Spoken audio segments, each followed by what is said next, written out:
Hello friends, welcome to our channel Lakshya academy Baidhan. आप सभी का हमारे यूट्यूब चैनल में फिर से बहुत बहुत स्वागत है। जैसा कि आपने थंबनेल देखकर जान लिया होगा कि हमारा यह वीडियो किस परिप्रेक्ष्य में है। हम सभी जानते हैं कि करंट अफेयर से रिलेटेड प्रश्न हमारे किसी भी प्रतियोगी परीक्षा के लिए कितने इम्पोर्टेंट होते हैं, वहाँ से कितने प्रश्न हमारी परीक्षाओं में पूछे जाते हैं। और उसमें भी नोबेल पुरस्कार एक ऐसा टॉपिक है जो प्रति वर्ष अपडेट होता रहता है और इससे प्रश्न आने की संभावनाएं भी पूरी होती हैं। तो फ्रेंड्स, वर्ष 2021 के नोबेल प्राइजेस के नाम जिन्हें भी यह पुरस्कार दिया जाना है वो नाम नामित हो चुके हैं। तो क्यों ना हम एक बार फिर नोबेल पुरस्कार के बारे में पूरी जानकारी कम समय में जानने की कोशिश करें, ताकि हमारी परीक्षाओं में जो प्रश्न आए इससे संबंधित तो हम उसमें चूकें ना। तो आज ये वीडियो स्टार्ट हो रहा है हमारा नोबेल पुरस्कार 2021 के बारे में हम आज बात करेंगे। और यदि वीडियो लंबा गया तो हम एक वीडियो और करेंगे, आज बीच में रोकेंगे। तो आप लोग ये वीडियो निरंतर देखें, स्किप ना करें, क्योंकि कोई भी परीक्षा आपको देनी हो कॉम्पिटिटिव एग्जाम्स की तो उसके लिए नोबेल पुरस्कार ये एक ऐसा करंट अफेयर का टॉपिक है जो बहुत ही इम्पॉर्टेंट है। तो फिर से कहना चाहेंगे, वीडियो स्किप ना करिएगा, लगातार देखिएगा। तो फ्रेंड्स, हम सबसे पहले बात कर लेते हैं कि नोबेल पुरस्कार की शुरुआत ही क्यों हुई, किसके नाम पर हुई। तो यहाँ हमने, जैसा कि आप बोर्ड पे देख रहे हैं कि हमने एक नाम लिखा हुआ है अल्फ्रेड नोबेल। तो हम यहीं से शुरुआत करेंगे, अल्फ्रेड नोबेल, और उनके बारे में जानते हुए फिर नोबेल पुरस्कार की शुरुआत कैसे हुई, किसने की, क्यों हुआ, क्यों दिया जाता है, ये सब हम चर्चा करेंगे। और फिर इसके बाद यह भी जानेंगे कि वर्ष 2021 में हर क्षेत्र में किन्हें किन्हें नामित किया गया है। तो यहाँ हम देखते हैं फ्रेंड्स, जो अल्फ्रेड नोबेल थे इनका जन्म स्टॉकहोम में, स्वीडन के स्टॉकहोम में 21 अक्टूबर 1833 को हुआ था। अल्फ्रेड नोबेल जी का जन्म स्वीडन के स्टॉकहोम में 21 अक्टूबर 1833 को हुआ था और इनकी मृत्यु हुई थी 10 दिसंबर 1896। तो सबसे पहले हम देख लेते हैं इनके जन्म और मृत्यु का। तो इतना हमने जाना, अल्फ्रेड नोबेल जी का जन्म स्टॉकहोम में हुआ था, स्वीडन में। और हम सभी को अगर नोबेल पुरस्कार के बारे में हमने पहले भी पढ़ा है, जैसा कि पिछले वर्ष का भी वीडियो आप सभी तक हमारे चैनल द्वारा पहुंचा ही था, उसमें भी हमने चर्चा की थी। तो हमें पता है कि जो नोबेल पुरस्कार नामित करने के लिए महत्वपूर्ण संस्थाएं हैं, सारा प्रबंधन करती हैं, वो स्टॉकहोम में ही है, स्वीडन में। केवल शांति का पुरस्कार के लिए नॉर्वे में संस्था है, तो इसीलिए यहीं से है। तो अल्फ्रेड नोबेल जी का जन्म स्टॉकहोम में हुआ था। ये एक रसायनज्ञ थे, जीव वैज्ञानिक थे, आविष्कारक थे और इन्होंने अपने संपूर्ण जीवन काल में लगभग 355 आविष्कार किए थे। 355 आविष्कार किए, जिनमें से फ्रेंड्स 1867 ईस्वी में इनका खोजा गया डायनामाइट भी शामिल था। डायनामाइट एक बहुत ही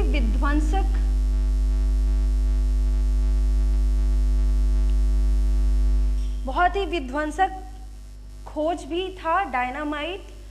नोबेल जी को, अर्थात अल्फ्रेड नोबेल जी को अपने खोजों में, क्योंकि इन्होंने 355 लगभग खोजे किए थे, जिसमें से कई ऐसे हथियारों का, ऐसे विस्फोटों का खोज किया जिनकी असीम क्षमता थी, जो विध्वंसक भी थे और अगर इनका सकारात्मक उपयोग किया जाए तो अत्यंत लाभकारी भी थे। तो इन्हें अपनी खोजों के विध्वंसक गुण का भली भांति आभास था, लेकिन यह भी साथ में एहसास था कि भविष्य में आगे चलते हुए भविष्य की जरूरतों के अनुसार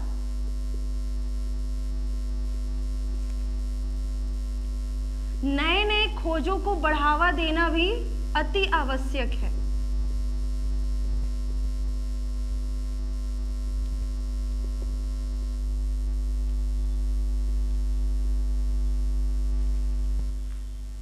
इन्हें सबसे पहली बात तो इन्हें अपने खोजों के विध्वंसक प्रकृति के बारे में ज्ञान था, जिसे वो नहीं चाहते थे कि दुनिया के लिए उनके खोज हानिकारक साबित हो।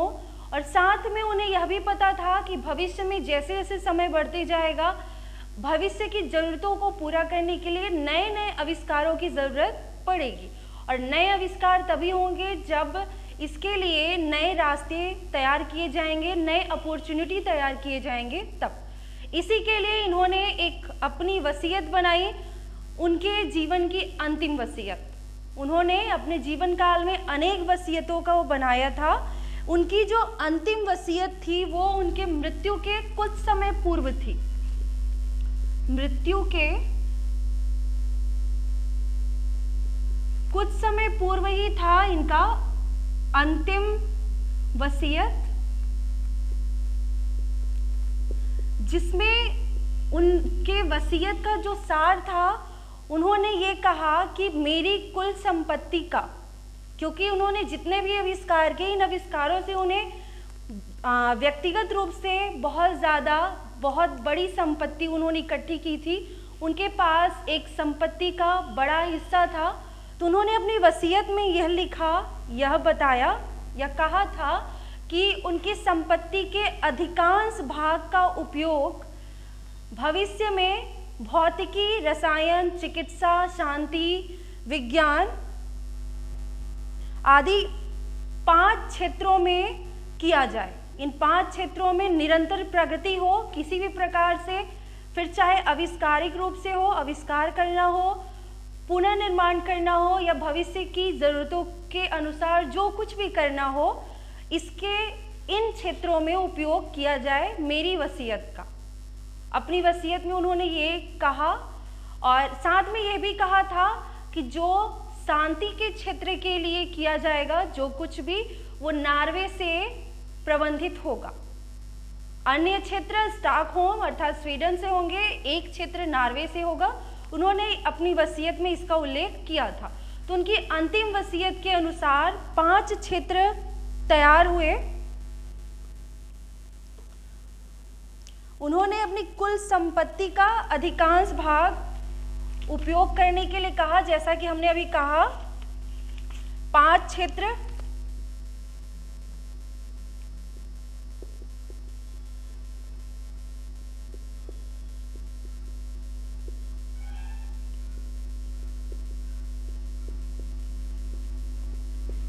कुल संपत्ति का अधिकांश भाग भौतिकी,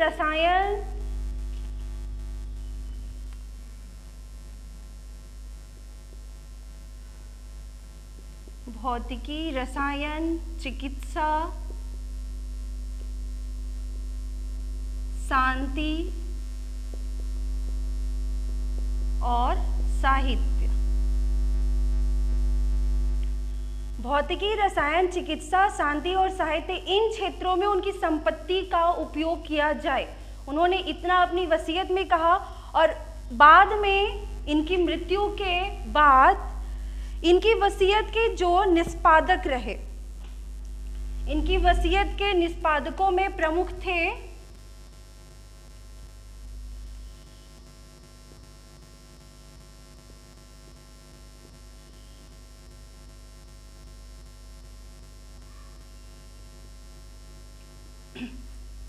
वसीयत निष्पादकों के प्रमुख रागनार, सोहलमैन और रुडोल्फ।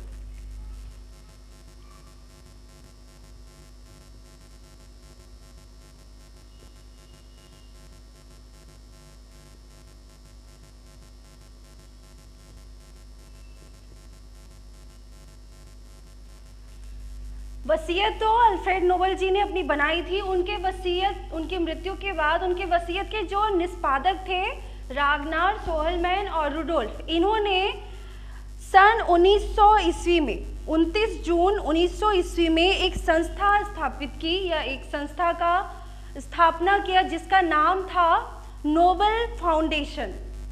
इन्होंने एक संस्था का स्थापना किया जिसका नाम था नोबल फाउंडेशन। नोबेल फाउंडेशन की स्थापना 29 जून 1900 ईस्वी में की गई थी और किनके द्वारा की गई थी?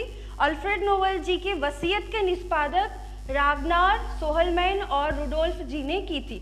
यह एक निजी संस्था है जिसने नोबेल पुरस्कार वितरित करने के या नोबेल पुरस्कारों को देने के संबंध में कार्यभार को संभाला। और फ्रेंड्स, इसी संस्था के द्वारा सबसे पहला नोबेल पुरस्कार वर्ष 1901 में दिया गया और उसके बाद से निरंतर नोबेल पुरस्कार वितरित किए जा रहे हैं। हाँ, कुछ समय ऐसे भी हुए जिनमें नोबेल पुरस्कारों का वितरण नहीं हो सका, जैसे कि विश्व युद्ध के समय में ऐसी और महाआपदाएं थी जिस टाइम पर इसे रोका गया था। अन्यथा हर वर्ष 5 क्षेत्रों में ये नोबेल पुरस्कार दिए जाते हैं। और इसी कड़ी में आगे चूँकि नोबेल फाउंडेशन की स्थापना हुई थी 29 जून 1900 में और इसने 1901 से नोबेल पुरस्कार देना प्रारंभ किया था। और जो ये रागनार सोहलमैन थे और रुडोल्फ, इन्होंने ही आगे, चूँकि अल्फ्रेड नोबेल जी ने अपनी वसीयत में कहा था कि शांति पुरस्कार के लिए नॉर्वे में संस्था होनी चाहिए, तो इन्होंने शांति पुरस्कार के लिए नॉर्वे में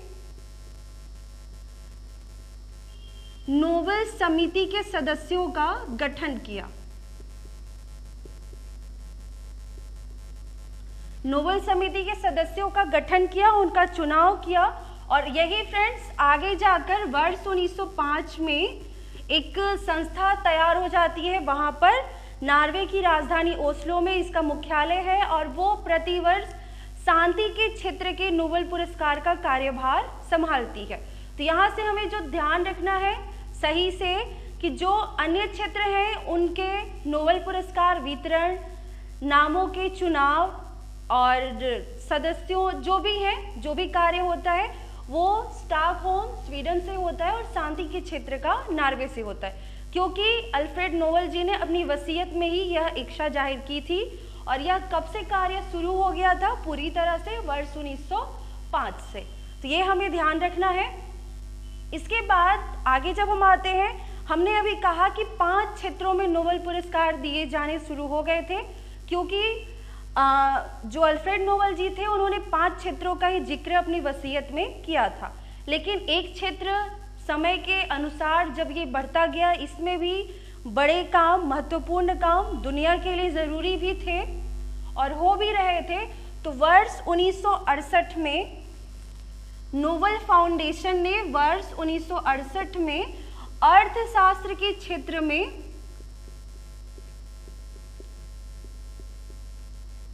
नोबेल पुरस्कार वितरित करने की व्यवस्था को शुरू किया। तो ये हमें ध्यान देना है। वर्ष 1968 के बाद जो नोबेल पुरस्कार देने का क्षेत्र हुआ वो 6 हो गया, उसके पहले 5 क्षेत्र थे। तो अब क्षेत्र हो गए भौतिकी, रसायन, चिकित्सा, शांति, साहित्य और अर्थशास्त्र। तो फ्रेंड्स, इतनी जानकारी जो नोबेल पुरस्कार के बारे में, ये बेसिक जानकारी थी, कब शुरुआत हुई, क्यों हुई और किसने की, इतना एक बार अगर हम रिवाइज करना चाहें तो यहाँ से हम देखते हैं अल्फ्रेड नोबेल जी, जिनका जन्म स्वीडन के स्टॉकहोम में हुआ था 21 अक्टूबर 1833 को। उन्होंने अपने पूरे जीवन काल में बहुत अधिक आविष्कार किए थे, जिसमें से एक डायनामाइट भी था और उनके बहुत सारे आविष्कार विध्वंसक भी थे, जिनकी इतनी शक्ति थी कि वो पूरी दुनिया को तबाह कर सकते थे।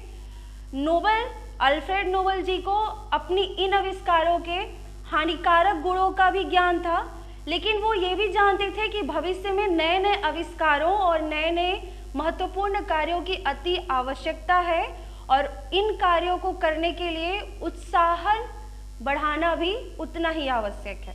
तो उन्होंने अपनी पूरी संपत्ति के लिए अपनी मृत्यु से पूर्व एक अंतिम वसीयत बनाई, जिसके अनुसार उन्होंने अपनी संपत्ति का अधिकांश हिस्सा इन 5 क्षेत्रों में खर्च करने के लिए कहा, अर्थात दुनिया के समृद्धि के लिए, यहाँ की खुशहाली के लिए या अन्य लाभकारी कार्यों के लिए। 5 क्षेत्रों में, और इनके अंतिम वसीयत के निष्पादक रागनार सोहलमैन और रुडोल्फ थे। इन्होंने 29 जून 1900 में नोबेल फाउंडेशन की स्थापना की थी। इसी फाउंडेशन ने वर्ष 1901 से नोबेल पुरस्कार वितरित करना प्रारंभ किया।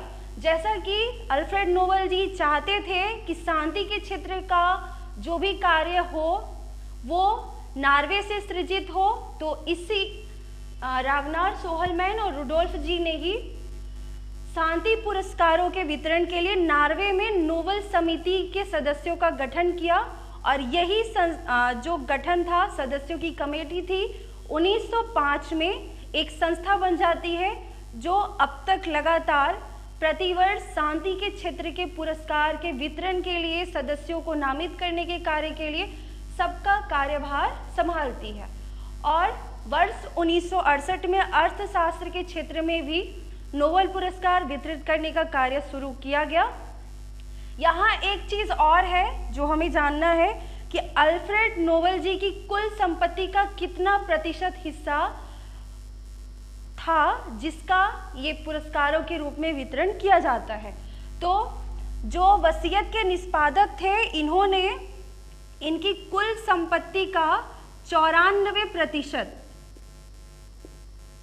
कुल संपत्ति का 94% स्वीडिश बैंक में जमा किया, और वहां से जो प्रतिवर्ष ब्याज होता है उस ब्याज से ही इन पुरस्कारों का वितरण किया जाता है।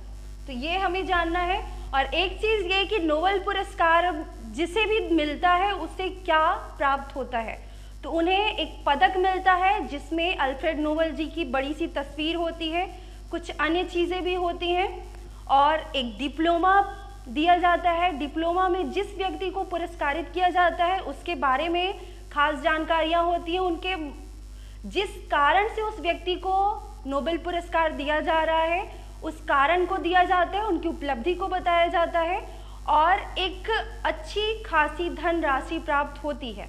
और ये धनराशि समय समय पर बढ़ती गई है। और फ्रेंड्स, जो अभी का है कि अब ये धनराशि कितनी दी जाती है, तो वो है $1.1 मिलियन SEK। तो इतनी धनराशि या इतनी चीजें नोबेल पुरस्कार में जिस भी व्यक्ति को प्राप्त होता है मिलता है। लेकिन हाँ, एक क्षेत्र में अगर 2 व्यक्तियों को नोबेल पुरस्कार मिल रहा है तो उस धनराशि का आधा आधा हिस्सा दोनों को मिलता है। तो ये नोबेल पुरस्कार के बारे में कुछ बेसिक जानकारियां थी जिसे हमने जाना। इसके बाद थोड़ा सा हमें कुछ यह भी जानना है, जैसा कि हम कभी कभी पढ़ते हैं कि जैसा कि हमने यहाँ कहा कि नोबेल फाउंडेशन और नॉर्वे में शांति पुरस्कार के लिए एक संस्था है जो इन पुरस्कारों के वितरण का कार्य करती है। बाद में फ्रेंड्स, नोबेल फाउंडेशन से कुछ जो दुनिया या विश्व की अन्य बड़ी संस्थाएं थी, संगठन थे, वो लोग जुड़े, वो लोग भी जुड़ना चाहे, और बाद में जुड़कर 4 संगठन तैयार हुए नोबेल फाउंडेशन के अंतर्गत, जिन्होंने कुछ क्षेत्रों को चुना कि इस क्षेत्र के सदस्यों को चुनने का और उन्हें नामित करने का कार्य हम करेंगे। तो ये 4 संस्थाएं कौन कौन सी थी ये हम अभी जानेंगे।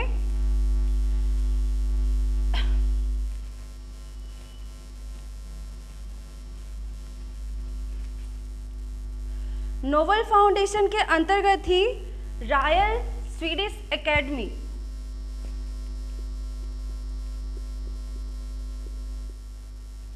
Royal Swedish academy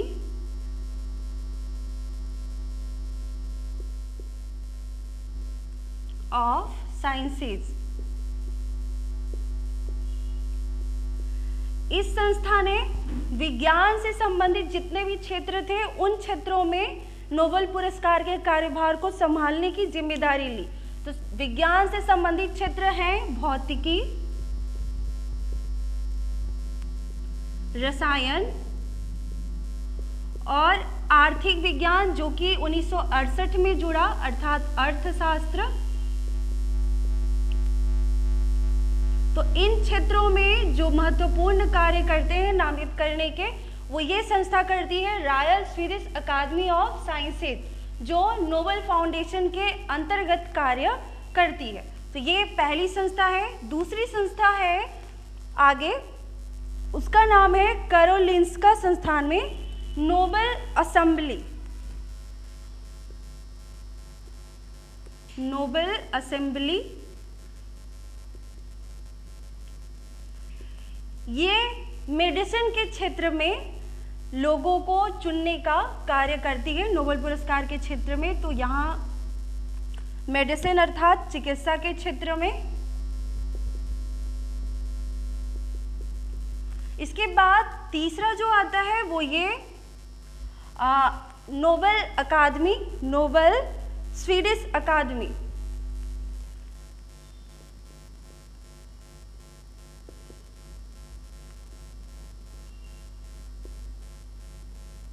Nobel Swedish अकादमी, ये जैसा कि हम यहाँ देख रहे हैं कि 3 और 4 क्षेत्रों में तो 2 संस्थाओं ने कार्यभार संभाल लिया। स्वीडिश अकादमी साहित्य के क्षेत्र में कार्यभार संभालती है। और एक तो हमने देखा है कि जो नॉर्वे में नॉर्वेजियन समिति है, या बाद में यही नॉर्वेजियन संगठन बन जाता है, जो शांति के क्षेत्र का कार्यभार संभालता है। तो इस तरह हमने देखा कि 4 संस्थाएं नोबेल फाउंडेशन के अंतर्गत जुड़ जाती हैं, जो नोबेल पुरस्कार के वितरण में, नामों को नामित करने में, चुनने में और फिर पुरस्कार वितरण समारोह में महत्वपूर्ण कार्य करने का कार्य करते हैं। फ्रेंड्स, यहाँ एक चीज़ और जानना है कि ये नोबेल पुरस्कार, जैसा कि हमने अभी भी कहा कि वर्ष 2021 में नोबेल पुरस्कार से किन्हें सम्मानित किया जाना है, उन्हें अभी नामित किया गया है। इन सभी को पुरस्कार कब दिया जाता है? प्रतिवर्ष 10 दिसंबर को, क्योंकि अल्फ्रेड नोबेल जी की मृत्यु कब हुई थी? 10 दिसंबर 1896। तो उनकी मृत्यु की वर्षगांठ पर ही प्रतिवर्ष यह पुरस्कार 6 क्षेत्रों में अब दिया जाता है। शुरुआत में 5 क्षेत्र थे, छठा क्षेत्र 1968 में आया, अर्थशास्त्र का क्षेत्र। तो ये हमें ध्यान देना है। और इसी तरह वर्ष 2021 का भी जो ये नामित सदस्य हैं, जिनके बारे में अभी हम लोग जानेंगे, उन्हें 10 दिसंबर को पुरस्कारित किया जाएगा। इसकी एक और खास बात है कि जो 5 क्षेत्र स्वीडन में समारोह होता है नोबेल पुरस्कार से सम्मानित करने के लिए, उसकी एक खास बात यह है कि इन 5 क्षेत्रों के लिए स्वीडन के जो राजा हैं उनके हाथों से पुरस्कार दिया जाता है। तो एक खास आकर्षण इस पुरस्कार समारोह की यह होती है। इतना हमने नोबेल पुरस्कार के बारे में बेसिक जानकारियां जानी है। अब आते हैं हम वर्ष 2021 के लिए। वर्ष 2021 में सभी क्षेत्रों में नामित हो चुके हैं कि किन्हें दिया जाना है यह पुरस्कार। तो अब हम 6 क्षेत्रों में से प्रत्येक क्षेत्र में जानेंगे कि किन किन क्षेत्रों में किन्हें वर्ष 2021 के लिए चुना गया है। तो सबसे पहले हम यहाँ लेते हैं शांति पुरस्कार के बारे में ही।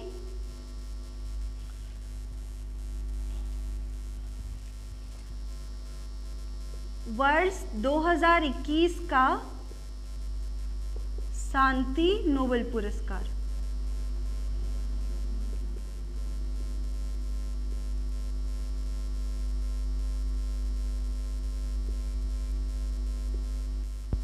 जैसा कि हमने अभी बात की है कि शांति का नोबेल पुरस्कार नॉर्वेजियन संगठन के द्वारा तय किया जाता है और नॉर्वे से ही दिया जाता है। इसका मुख्यालय नॉर्वे की राजधानी ओस्लो में है।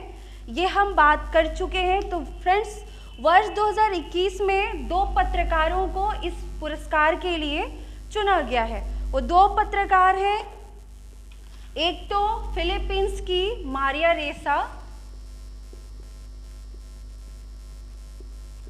रेसा फिलीपींस की है, और एक है दामित्री मुरातोव,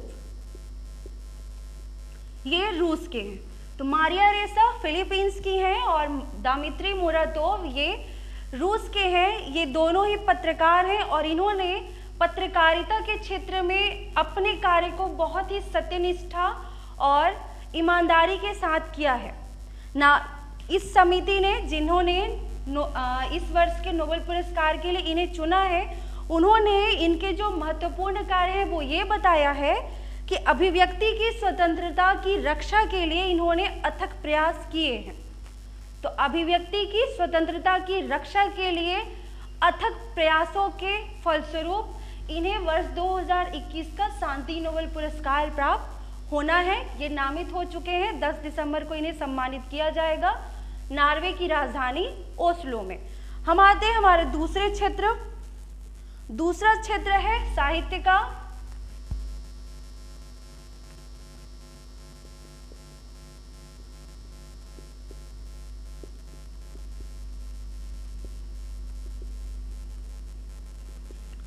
साहित्य के क्षेत्र में इस बार केवल एक व्यक्ति को ही चुना गया है। जैसा कि हमने देखा कि शांति के क्षेत्र में 2 लोग हैं, तो जो कुल धन राशि मिली है पदक और डिप्लोमा दोनों को प्राप्त होगा, और जो धन राशि है वो कुल धन राशि में से दोनों को आधा आधा प्राप्त होगा, क्योंकि एक ही क्षेत्र में 2 लोग चुने गए हैं। आगे हम देखते हैं जो साहित्य का नोबेल पुरस्कार है सिर्फ एक व्यक्ति को ही दिया गया है, जो तंजानिया के जंजीबार के हैं। अगर हम मैप में देखेंगे तो हमें पता चल जाएगा कि तंजानिया की स्थिति कहाँ है, कौन से महाद्वीप में है। तो आप ये ढूंढें मैप लेकर, ये आपके लिए एक अच्छा कार्य होगा।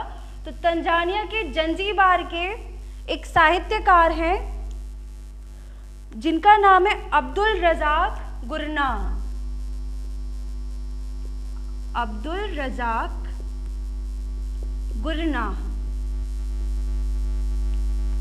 इनका जन्म तंजानिया के जंजीबार में हुआ। ये पले बड़े जंजीबार में, लेकिन अब इनका जो कार्यस्थल है वो इंग्लैंड में है। तो ये अभी इंग्लैंड में निवासरत है, वहाँ पर अपना कार्य कर रहे हैं। इन्होंने, जैसा कि हम अभी देख ही रहे हैं कि साहित्य का नोबेल पुरस्कार है, तो ये निश्चित है कि इनकी कुछ रचनाएं खास होंगी, इनकी रचनाओं का कुछ खास परिप्रेक्ष्य होगा।